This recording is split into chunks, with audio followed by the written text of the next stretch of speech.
And what Fifi found was the final piece of the puzzle for her was an environmental clear out. So let me talk a little bit about that.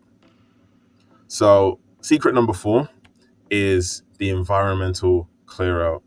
So set up your environment for success. If you think about it, if your kids were to, let's say, let's make this less about you specifically, and let's look at it from another perspective. Let's say your kids had homework to do and they had the TV on and they had YouTube on their iPad, and then they were FaceTiming their friends at the same time. How much work do you think they'd actually get done?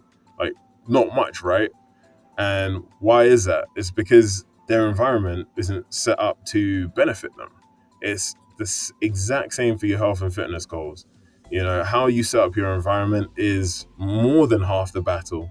And what I often hear, and a common excuse is, what about the kids when it comes to, doing environmental clear outs? So what I mean by clear outs, just to be specific, is, clearing out damaging foods. So, whether that's like sugary foods, savory snacks, like that sort of stuff, just the obvious things that we all know we shouldn't be eating.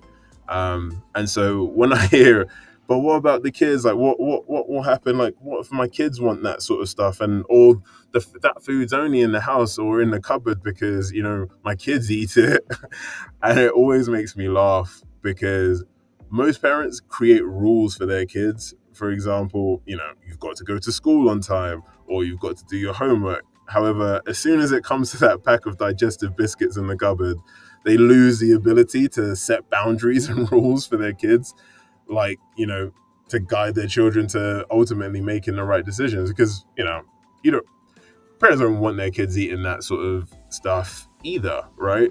If you really think about it. So let's just be honest and upfront. The parent basically wants to keep the biscuits around for themselves, right?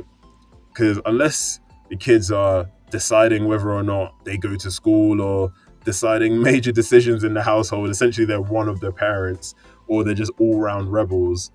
Let's just remove the kids completely as an excuse, because then they're not an excuse for having like unsuitable foods in the house.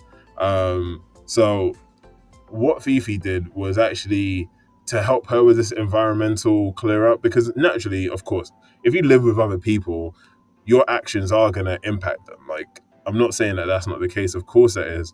But what we can do is make this a collective effort. So what Fifi did was actually involve her partner in her new healthy eating habits. So they did the